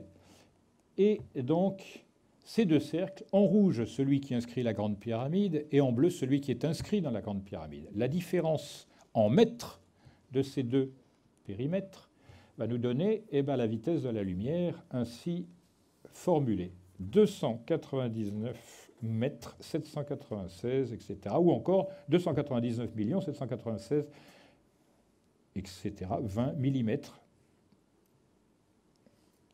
Donc ce qui nous intéressera, c'est de retenir que cet édifice particulier recèle la vitesse dite universelle. Bon, et là je vais faire une parenthèse pour démonter un petit peu le moral des physiciens entièrement englués dans la relativité. J'explique très brièvement. Ce que je reproche à l'exposé de la relativité, c'est d'avoir substitué à l'éther qui a été foutu dehors une vitesse fixe de la lumière, la vitesse de la lumière. C'est débile. C'est pour ça qu'on ne fait pas de progrès en physique. Ça, c'est le premier problème. Et d'autre part, c'est de faire fonctionner cela dans un univers vide, alors que de l'autre côté de la physique, dans le monde quantique, on sait très bien que l'univers est totalement plein d'énergie. Donc ces deux choses vont virer aux alentours du 4e film, si toutefois la chose s'avère possible, et ça sera évidemment explicité dans le détail avec l'intervention de physiciens du même calibre que celui que vous avez vu, Jean-Louis Badevant, 35 ans d'enseignement à Polytechnique, une belle école bien de chez nous, etc. Donc qui avait bien dit que lui, au vu de ce qu'il avait pu constater qu'on lui avait fait connaître de la Grande Pyramide, c'était improbable que ce soit dû au seul hasard, c'est le moins qu'on puisse dire. Donc, alors la valeur actuelle adoptée en 1957 et qui a été modifiée récemment par des valeurs physiques qu'on ne comprend pas à la lecture, évidemment, ça permet de noyer le poisson, elle est avouée pour plus ou moins 400 mètres par seconde, c'est-à-dire une incertitude quand même considérable. La différence entre la vitesse de la lumière actuellement calculée et celle donnée par la Grande Pyramide est de l'ordre de 1,80 millième de différence par seconde, c'est-à dire 3,7 km. En réalité, c'est une forme de l'élasticité qui sera expliquée dans les films ultérieurement, et je ferai intervenir les frères Bogdanov pour me moquer d'eux, un peu comme Jean-Pierre Adam servait de repoussoir. Vous verrez très bien. S'ils veulent bien, parce que c'est pas facile à tenir comme rôle. Enfin, c'est leur rôle naturel, mais quand même. Bon, il fallut attendre l'année 1730 pour que l'horloger Pierre Leroy fabrique le premier chronomètre comptant les secondes. Déjà, les égyptiens étaient très bons. 2600 plus 1700, ça fait quand même de l'avance. Allez, quant au calcul de la vitesse de la lumière, il ne fut précisément réalisé qu'au début du XXe siècle. Qui est le premier à avoir donné la vitesse de la lumière? Römer. C'est un Hollandais. C'est pas grave. Donc, notez que l'on remet en doute de plus en plus souvent la valeur dite exacte de cette dernière. La vitesse de la lumière est en effet mise en doute. Sujet d'étonnement non moindre, ces étranges révélations entrent toutes dans le système référentiel international actuel de la physique, système appelé MKSA, soit mètres, kilogrammes, secondes et ampères, les 4 valeurs métrologiques de référence, ou les 4 phases de la physique à l'égyptienne, notion pyramidale évidemment. C'est probablement pour ces diverses raisons que la Grande Pyramide de Gizeh portait depuis très longtemps le surnom d'Arquet, la lumineuse, à moins de considérer que la hauteur métrique totale, hauteur plus le radier, c'est-à-dire le socle, soit 281 coudées en tout de cette grande pyramide, multipliée par 1 million, indique la plus petite distance de la Terre au Soleil, qu'on appelle le périhélie, en kilomètres. En effet, le 24 décembre de chaque année, au moment où vous mettez des cadeaux dans les chaussettes sous le sapin, eh bien, à ce moment même où l'on fête Noël, la Terre est à 147 103 311 km de son étoile, le Soleil, anagramme de isolé et de hélice, comme j'allais laisser entendre tout à l'heure. C'est Soleil, isolé et hélice font partie de ce mot, notamment en grec, c'est hélios, le Soleil. Donc on voit que le périhélie a été désigné par la hauteur de la Grande Pyramide plus son radier, alors que le rayon de la Terre, c'est la hauteur de la Grande Pyramide moins son radier. Et vous verrez dans le deuxième film que les relations sont toutes équivalentes en coudées, en kilomètres et en constantes dans notre système solaire. Et ça va faire très mal. Déjà ça, je ne peux pas vous dire à quel point ça va déstabiliser, mais c'est fort. Le périmètre orbital de la Terre, on continue toujours dans l'étrangeté, autour du Soleil, donc, est de 900... Vous le lisez, hein. Ce chiffre divisé par pi a pour résultat, tiens, le même chiffre que celui de la vitesse de la lumière, exprimé en millimètres secondes. Quelle étrangeté, quand même. Quelqu'un aurait-il mis la Terre à cet endroit précis où nous aurait donné des dimensionnements, des unités de dimension qui soient en corrélation avec ces choses-là, qui se sont, attention, des déplacements seulement, c'est-à-dire des vitesses par rapport à des parcours. Ainsi, vu d'une autre manière, la valeur du périhélie, c'est-à-dire le petit cercle ajouté à celle de l'aphélie, le grand cercle, puisqu'en effet la Terre ne tourne pas dans un cercle autour du Soleil, mais dans une ellipse, eh bien, donne le diamètre moyen de l'orbite terrestre autour du Soleil et est la figure de la distance parcourue par la lumière en une seconde, constante physique universelle déjà rencontrée dans la Grande Pyramide de Gizeh. Et il reste pour finaliser la chose et la bétonner, cette anomalie, puisque cette vitesse est donnée non plus en kilomètres secondes maintenant, mais par des degrés d'angle par rapport à notre méridien d'origine. Le méridien d'origine dit de Greenwich, c'est-à-dire des sorcières vertes, bienvenue les sorcières, eh bien, il a été imposé au monde par John Dee, qui était un mathématicien expert, ami de l'autre mathématicien à qui l'on doit la projection dite de Mercator. Ils étaient amis, Gérard Mercator et John Dee. Et ils ont choisi ce méridien pour des raisons très particulières. Et ils ont soustrait à la France le méridien de Paris. Mais ça n'est pas pour cette raison qu'il faudrait abandonner le méridien de Paris. Petite parenthèse. Donc vous voyez qu'à l'endroit où se situe le sommet de la superstructure de la chambre haute, en granit pour elle, on trouve l'indication en degrés, 29 degrés, 979 000, par rapport. Bon, ça c'est encore une bizarrerie. Quant au 31-13, vous le verrez évoluer avec la considération relative au méridien de Paris. On va changer et on va trouver de plus en plus relatif. On peut lire dans le manuel d'instruction religieuse israélite du grand rabbin Deutsch, vous voyez, je ne suis pas ce qu'on pense, que le Bereshit Rabbah, c'est le nom d'un ouvrage inclus au Talmud, merci.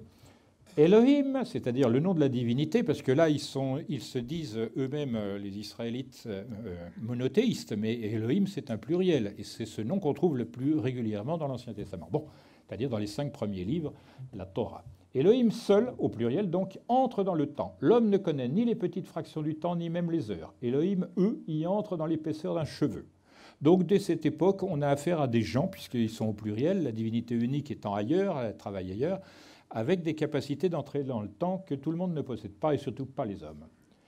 Ainsi, ne sera-t-on pas trop étonné de trouver parmi les données métrologiques hébraïques, et je l'ai dit tout à l'heure, la valeur du Hélek, soit moins de 44 millièmes de seconde. Le pluriel de Hélek, c'est Halakim. Bon, c'est pas grave.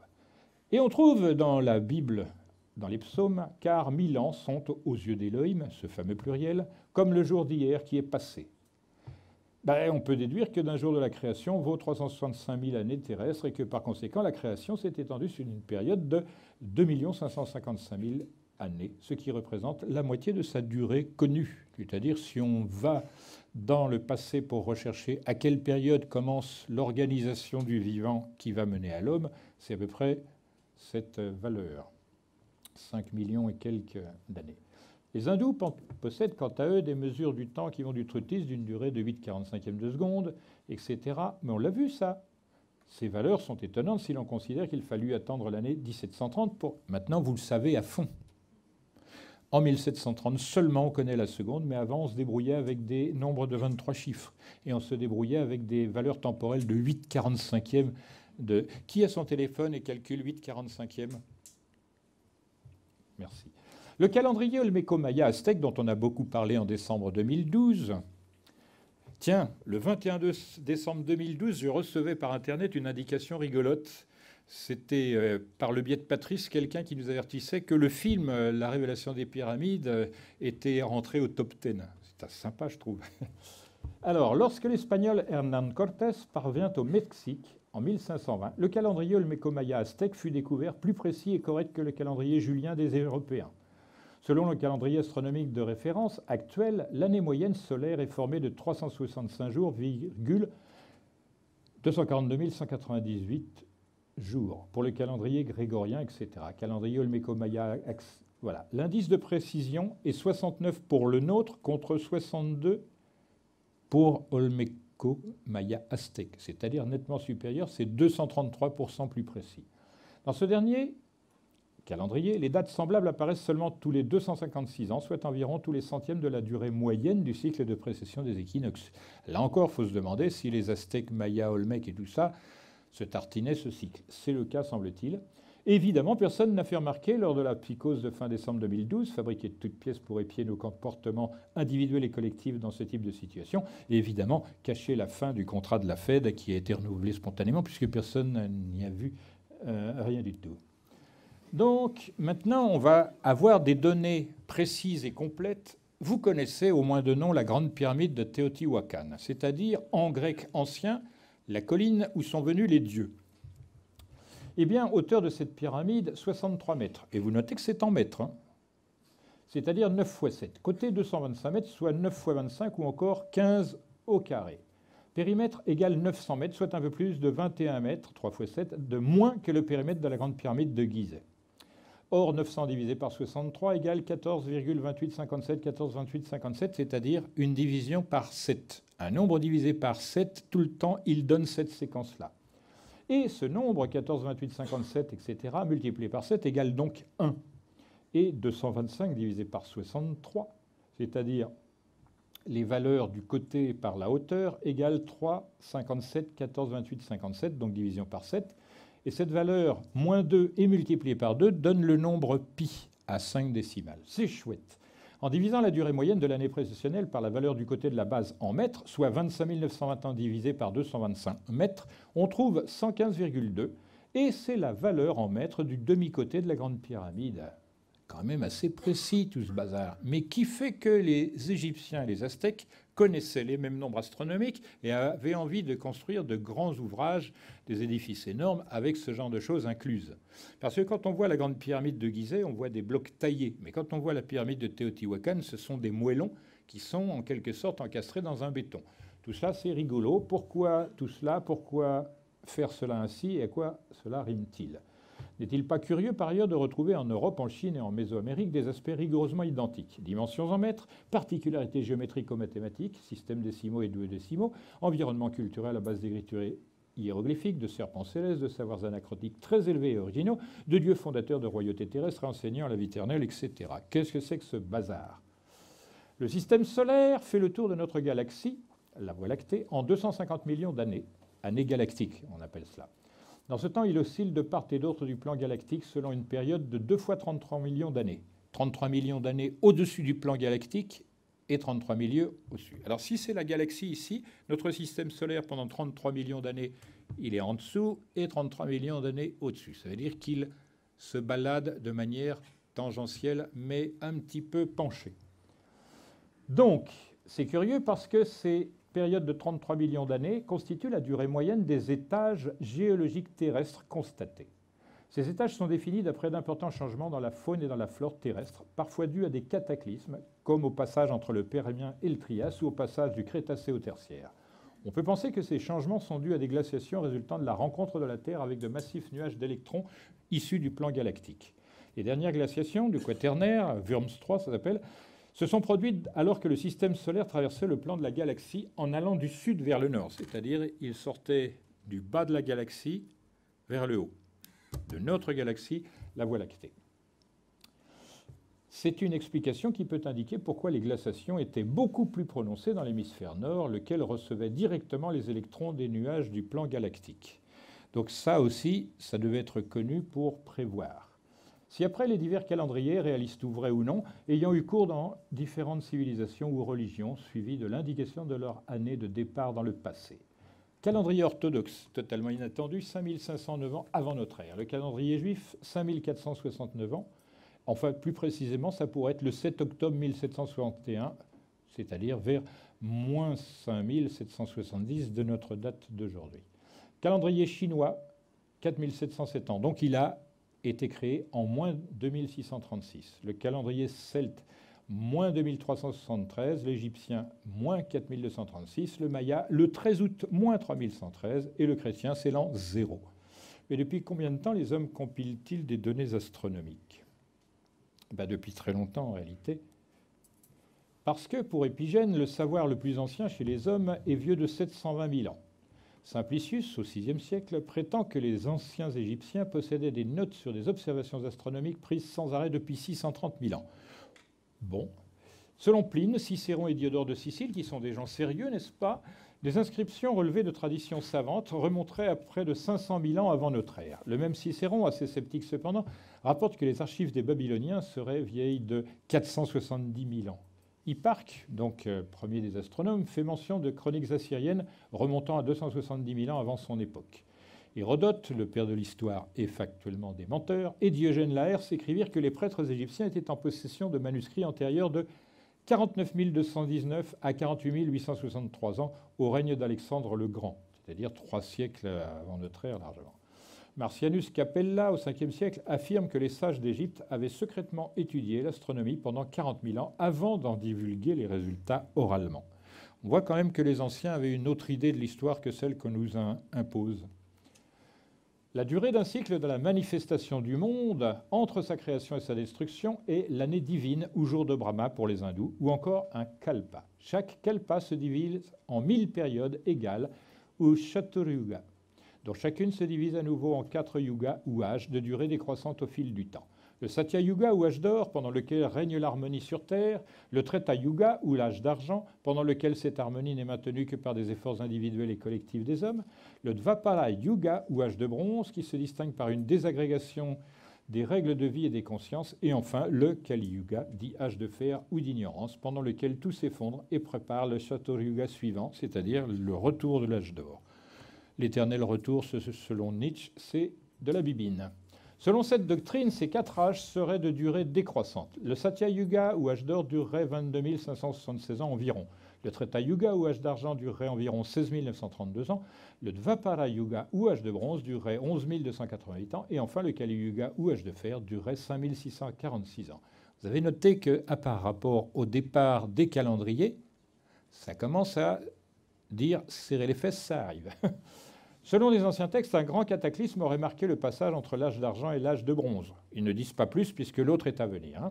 Le Kali Yuga aurait débuté en 3102 avant notre ère pour se terminer vers l'an 2442. Alors ça, c'est ce que disent les commentateurs modernes. Or, je vous présenterai dans les films les textes avec leur traduction faite par des hindous. Comme ça, les choses seront tranquilles. D'hindous en anglais, directement. Vous allez voir que la différence est très importante puisqu'elle nous ramène à l'époque actuelle. Donc, on nous ment. La durée donc d'un de ces âges Kali Yuga serait 5444 ans, ainsi qu'il est indiqué. Moi, je préfère croire la comparaison avec les calendriers anciens plutôt que les traductions qui ne sont que forfaitures. Pour Jean Faure, que j'ai présenté en tout début, selon la tradition, il est un temps très mal défini où la Terre tournait selon un axe perpendiculaire à l'écliptique, ayant pour conséquence un printemps continuel. Évidemment, le rayonnement solaire étant comme ceci et l'axe de la Terre comme cela, c'est l'éclairage toute l'année. Il n'y a pas de nuit de 6 mois ou de journée de 6 mois au pôle. C'est la même. Il fait bon, il fait doux, on est en vacances perpétuelles. Et il y a 3 floraisons par an, ce qui est déjà pas mal. Évidemment, les récoltes, on ne fait rien. On est tous au RSA, etc. Ce printemps n'aurait existé qu'à une époque, celle du Jardin d'Éden. Le basculement de l'axe des pôles a ainsi précipité l'homme dans le temps. C'est en tout cas à partir de cette rupture fondamentale que prend en effet la précession des équinoxes en tant que qualification des ères successives de 2160 ans. Ça veut dire que cette période est très largement antérieure. Le cycle, en tant que structure autonome, ne commence vraiment qu'à la sortie du paradis primordial. Donc apparemment, les cathos et leur Bible et leurs évangiles auraient quelque chose à dire, mais c'est là encore très très mal traduit. Donc l'âge d'or, c'est les petits oiseaux, les petites fleurs, tout va bien, tout le monde les fait salaire, et c'est parfait. Toutes les traditions s'accordent ainsi sur les conditions engendrées par la sortie de cet âge d'or, qui eut de nombreuses conséquences. La mort en fut la première, la maladie, les saisons, l'obligation de travailler le sol, la diminution de la durée de vie, la perte de bonté et de spiritualité, la détérioration progressive des possibilités psychiques, intuition, télépathie, télékinésie, etc. Ce qui était pur et simple avant devient désormais difficile et compliqué. Il fallut réfléchir et s'adapter par tout moyen en sauvegardant ce qui avait été sauvé lors du désastre. Car la chute devint de plus en plus rapide. Voilà, je pense que vous le savez. Ces sages se réunirent et statuèrent sur ce qui était, à leurs yeux, le plus important. D'abord, leur propre existence.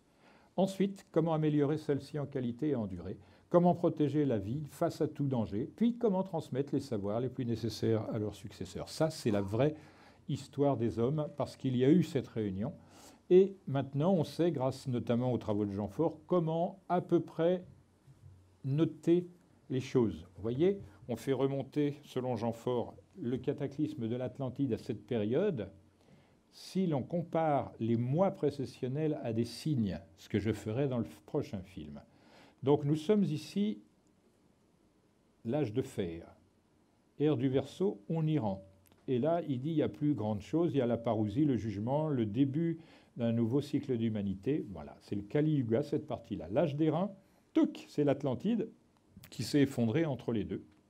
La Lémurie, tout ça, on ne sait pas. Et lui, il pense que la chute, l'involution de l'humanité se fait à ce moment-là, c'est-à-dire la perte du paradis, le moment où l'axe de la Terre bascule. On ne sait pas pour quelle raison, et on ne sait pas si cela est imaginaire, mais on est obligé de le considérer. Un mois précessionnel est égal à 6 jours de Dan, c'est-à-dire si on compare les données bibliques aux données cyclologiques, donc un jour de Dan, c'est égal à 360 ans. Pour faire 7 jours de Daniel, donc nous ajoutons 360 à 2160, soit 2520 ans. La durée entre la première édition complète des prophéties de Nostradamus à Lyon en 1557 et la Révolution russe en 1917, qui est exactement annoncée, et a une durée exacte d'un jour de Daniel, soit 360 ans. La semaine de Daniel s'achève sur 4 événements très importants. Les apparitions de la Vierge à Fatima, mais on ne sait pas si c'est du vrai ou du bidon. La déclaration de Lord Balfour pour le retour des Juifs en Palestine, on ne sait pas si c'est du vrai ou du bidon. La Première Guerre mondiale, ça on le sait. Et la révolution bolchevique, là on le sait aussi. Tous ces événements liés à un seul horizon. Si vous avez bien compris, vous en savez davantage que vous pensez que vous le savez. 72 ans après, soit la durée du cycle de précession des équinoxes pour parcourir 1 degré du zodiaque, c'est en 1989, l'année de la chute de l'Empire communiste, prévue par Michel de Nostradamus et Jean Faure et d'autres, et j'en passe, etc. Donc on voit que cette manière de procéder est assez solide. Dès lors qu'on la lit, c'est intéressant. Les anciens ont aussi dit que l'espace se comporte comme de l'eau. En hébreu, Maim, c'est l'eau, et Shamaim, c'est les cieux. Cette chose est importante puisque si on compare le comportement à l'espace et à l'eau, on s'aperçoit que tout comme le disent les physiciens quantiques, il y a des rides sur le temps. On verra ça dans les films parce qu'il faudra d'abord synthétiser ça intelligemment. Donc ça, pour terminer bientôt, il y a une folie qui est un don de Dieu et la source de la plus grande bénédiction accordée à un homme. Car la prophétie est une folie. Et la prophétesse de Delphes et la prêtresse de Dodone ont apporté de grands bienfaits à l'Hellade, la Grèce, quand elles étaient hors de leur sens. Ça veut dire que tout ce qui est dit là, c'est une forme de folie et pris pour telle par l'officialité, mais ça a une grande utilité. Et d'ailleurs, la prophétesse de Delphes, c'était la Pythie. On sait que la Pythie vient en mangeant, c'est pas grave. Sri Ramakrishna, c'est pour celles et ceux qui seraient davantage intéressés par les choses de l'Inde. Il est dit que dans le Kali Yuga, c'est-à-dire maintenant, on ne peut entendre la voix de Dieu, excepté par la bouche d'un enfant, d'un fou, ou d'une personne de cette sorte.